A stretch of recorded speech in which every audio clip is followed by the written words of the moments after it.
Hello, welcome back to our channel. நான் உங்கள் PK வந்தாச்சு.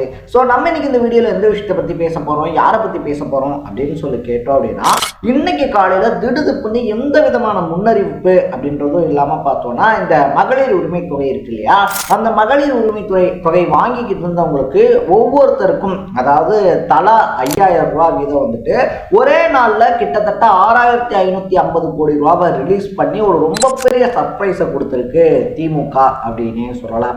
ஸோ அதுலேயும் வந்துட்டு பார்த்தோம் அப்படின்னா ரொம்ப வினோதமாக நாங்கள் கொடுத்துக்கிட்டு இருக்கக்கூடிய மகளிர் உரிமை தொகை இருக்கு இல்லையா, அதை வந்துட்டு எலெக்ஷன் டைம் வருது அப்படின்னு சொல்லிட்டு முடக்க பார்த்தாங்க. அதனால தான் நாங்கள் அட்வான்ஸாக தர்றோம் அப்படின்னு சொல்லியிருந்தாங்க. அப்படி பார்த்தா கூட வந்துட்டு பார்த்தோம் அப்படின்னா பிப்ரவரி, மார்ச், ஏப்ரல் அப்படின்னு சொல்லி 3 மாதம் தானே இருக்குது. எக்ஸ்ட்ரா எதுக்கு அந்த 2000 அப்படின்னு சொல்லி பார்க்கும்போது அது கோடைக்கால சிறப்பு தொகை அப்படின்ற பேரில் ஓவராலாக பார்த்தோன்னா 5000 ரூபாய் கொடுக்கப்பட்டிருக்கு அப்படின்னு சொல்லலாம். ஸோ இதுக்கு வந்துட்டு வழக்கம் போல் வந்துட்டு பார்த்தோன்னா பாசிட்டிவான விமர்சனங்கள், எதிர்மறையான விமர்சனங்கள் இதெல்லாம் வந்துக்கிட்டு இருந்தாலும் கூட வந்துட்டு திமுக 2026 தேர்தலுக்கான தன்னுடைய முதல் அடியை ரொம்பவே சாதுரியமா எடுத்து வச்சிருக்கு அப்படின்னு சொல்றாங்க.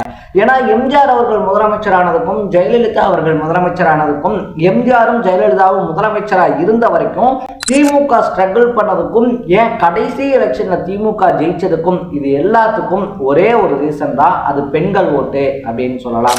என்னதான் வந்துட்டு பார்த்தோம் அப்படின்னா மக்கள் தொகையில ஆண்கள் அதிகமா இருந்தாலும், அதை தாண்டி வந்துட்டு பார்த்தோம் அப்படின்னா ஆண்கள் தான் வந்துட்டு அதிகாரத்தில் இருக்காங்க அப்படின்னு சொல்லி இருந்தாலும், யார் அதிகாரத்தில் இருக்கணும் அப்படின்றத முடிவு பண்ணக்கூடிய அந்த டிசைட் ஃபேக்டர் இருக்கு இல்லையா, அது எப்பயுமே பெண்கள் கையில் தான் இருந்திருக்கு.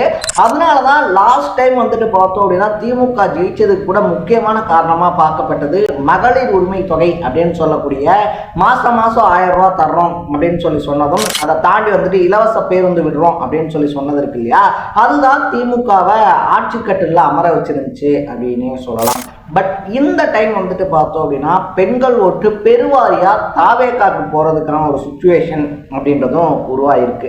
ஏன்னா வந்துட்டு பார்த்தோம்னா விஜய் வைக்கக்கூடிய பேச்சுக்களா இருந்தாலும் சரி, முன்வைக்கக்கூடிய வாதங்களா இருந்தாலும் சரி, அதை தாண்டி வந்துட்டு பார்த்தோம்னா புதுசா ஒருத்தர் வராரு, அவரை வந்துட்டு நம்ம வாழ வச்சா என்ன, அவருக்கு வந்துட்டு நம்ம ஓட்டு போட்டா என்ன, அவர் கையில நம்ம அதிகாரத்தை கொடுத்தா என்ன அப்படின்னு சொல்லிட்டு பெண்கள் சிந்திச்சுட்டாங்கன்னா அது வரக்கூடிய தேர்தலில் ரொம்ப பெரிய அளவுல எதிரொலிக்கும். அது மட்டும் இல்லாம விஜய்க்கு மக்கள் கிட்ட இருக்கக்கூடிய ஆதரவு இருக்கு இல்லையா, அது ஓட்டா மாறுது மாறல அப்படின்றதெல்லாம் செகண்ட் தாட்டு. பட் நம்ம பல கோடி ரூபாய் செலவு பண்ணி ஒவ்வொரு மாநாட்டுக்கும் கூட்டுற கூட்டத்தை தனியும் ஒரு ஆளா வந்துட்டு பார்த்தோம் அப்படின்னா போகக்கூடிய விஜய் எந்தவித செலவுமே இல்லாம, அதாவது மக்களுக்கு பணம் கொடுக்கணும் அப்படின்ற அத்தியாவசியம் இல்லாம கூட்டுறாரு அப்படின்றது திமுகக்கு ஒரு ரொம்ப பெரிய நெருடலாவே இருந்துகிட்டு இருக்கு அப்படின்னு சொல்லலாம். ஸோ அதனாலதான் வந்துட்டு பார்த்தோம் அப்படின்னா அதுக்கு இதுக்கு அப்படி இப்படின்னு சொல்லி சாக்கு சொல்லி கிட்டத்தட்ட 6750 கோடி ரூபாயை ஒரே நாள்ல ரிலீஸ் பண்ணியிருக்காங்க. சரி, ஓகே, இதுக்கு பின்னாடி இருக்கக்கூடிய அரசியல் தான் என்ன அப்படின்னு சொல்லி பார்த்தோம்னா, பிற மாநிலங்கள் இருக்கு இல்லையா, அஸ்ஸாமா இருந்தாலும் சரி, பீகாரா இருந்தாலும் சரி, பீகார்ல கூட லேட்டஸ்டா வந்துட்டு பார்த்தோம்னா எலெக்ஷன் நடந்து முடிஞ்சிருந்துச்சு. எலெக்ஷனுக்கு முந்தின நாள் அந்த டைம்ல வந்துட்டு பார்த்தோம்னா பெண்களுடைய அக்கௌண்ட்ல 10,000 ரூபாய் அப்படின்றது வர வைக்கப்பட்டிருந்துச்சு. இது வந்துட்டு பார்த்தோம் அப்படின்னா பெண்கள் முன்னேற்றத்துக்கான நிதி அப்படின்லாம் சொல்லி சொன்னாலும் கூட எலெக்ஷன் முடிஞ்சதுக்கு அப்புறமா அந்த பணத்தை நீங்க திருப்பி கட்டணும் அப்படின்ற மாதிரிலாம் பீகார் கவர்மெண்ட் சொல்லியிருந்தாங்க.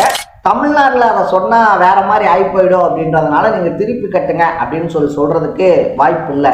இருந்தாலும் வந்துட்டு பார்த்தோம்னா பீகாரில் அப்படி 10,000 ரூபாய் கொடுத்ததை தடுக்காத தேர்தல் ஆணையம், அதுக்கப்புறமா அஸ்ஸாம் இருக்கு இல்லையா, அஸ்ஸாமில் தேர்தல் நடந்தப்போ வந்துட்டு எந்த விதமான வாக்குறுதிகளையும் செயல்படுத்தக்கூடாது, இந்த இலவச வாக்குறுதிகள், பணம் தரேன் அப்படின்ற வாக்குறுதிகள் இருக்கு இல்லையா, அதெல்லாம் வந்துட்டு செயல்படுத்தக்கூடாது அப்படின்றத தடை போட்டிருந்தாங்க.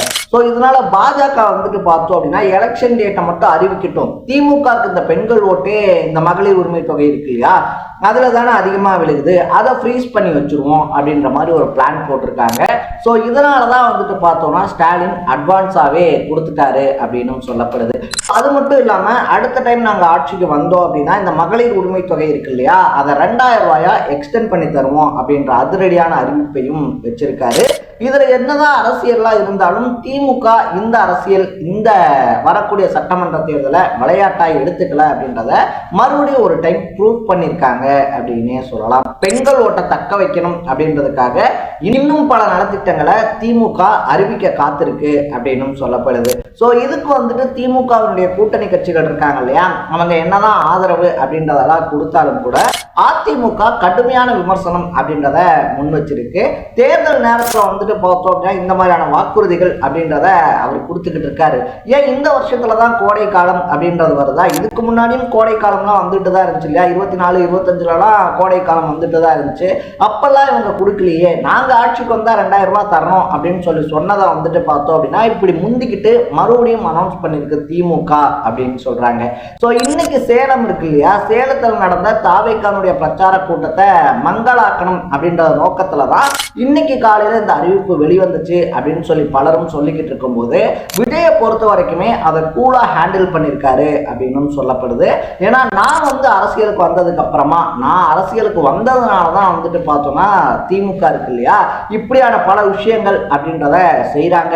ஸோ என்னை பொறுத்த வரைக்குமே வந்துட்டு பார்த்தோன்னா மக்கள் எம் பக்கம் இருக்கீங்க அப்படின்றது எனக்கு நல்லா தெரியும். ஸோ என் மூலியமா வரக்கூடிய பணம் எனக்காக பயந்துகிட்டு இந்த எலெக்ஷன்ல வந்துட்டு ஜெயிச்சே ஆகணும் அப்படின்னு சொல்லிட்டு பார்த்தோம்னா மக்களுக்கு கொடுக்கக்கூடிய பணத்தை என் அக்கா தங்கச்சிகள் தாய்மார்கள் வந்துட்டு சந்தோஷமா வாங்கிக்கங்க அப்படின்னு சொல்லி சொன்னதோட மட்டும் இல்லாம வாங்கிட்டு பணம் கொடுத்தவங்க காதுல விசில் அடிச்சு விட்டுருங்க அப்படின்ற மாதிரியான கோரிக்கையையும் முன் வச்சிருக்காரு அப்படின்னு தான் சொல்லணும். இது மட்டும் கிடையாது, இன்னும் பல அரசியல் கட்சி தலைவர்கள் பல விமர்சனங்களையும் முன் வச்சுக்கிட்டே தான் இருக்காங்க. ஸோ திமுகவை பொறுத்த வரைக்கும் அவங்க சொல்ற விஷயம் என்னவா இருக்கு அப்படின்னு சொல்லி பார்த்தோம்னா, நாங்க காலம் காலமா வந்துட்டு பெண்களுக்கான முன்னேற்றம் இருக்கு இல்லையா, அதுக்காக திட்டங்களை கொடுத்துக்கிட்டு தான் இருக்கோம். எங்களுடைய தேர்தல் அறிக்கை இருக்கு இல்லையா, உங்களுடைய தேர்தல் அறிக்கை, தேர்தல் அறிவிப்புகள் வெளிவரட்டும், இந்த மாதிரி இன்னும் பல ரொம்ப ஸ்பெஷலான ஒரு சர்ப்ரைசஸ்லாம் காத்துக்கிட்டு இருக்கு அப்படின்னு சொல்றாங்க. ஸோ நீங்க இந்த விஷயத்த எப்படி பார்க்குறீங்க? 5000 ரூபாய் அப்படின்றது தேர்தலுக்கு முன்னாடி கொடுக்கப்பட்டிருக்கிறது மகளிருடைய முன்னேற்றத்துக்காகவா? அப்படி இல்லை அப்படின்னா நேராக கையில் கொடுக்கறதுக்கு பதிலாக அக்கௌண்ட்ல 5000 ரூபாய் போட்டோம், மறக்காம எங்களுக்கு ஓட்டு போட்டுருங்க அப்படின்னு சொல்லி திமுக சொல்ற மாதிரி இருக்கான்றதை கமெண்ட் பண்ணிட்டு மறக்காம சேனலை ஃபாலோ பண்ணி சப்ஸ்கிரைப் பண்ணிக்கோங்க. நாளைக்கு இதே மாதிரி இன்னொரு இன்ட்ரெஸ்டிங்கான வீடியோவோட சந்திக்கலாம். தரேன். Bye bye.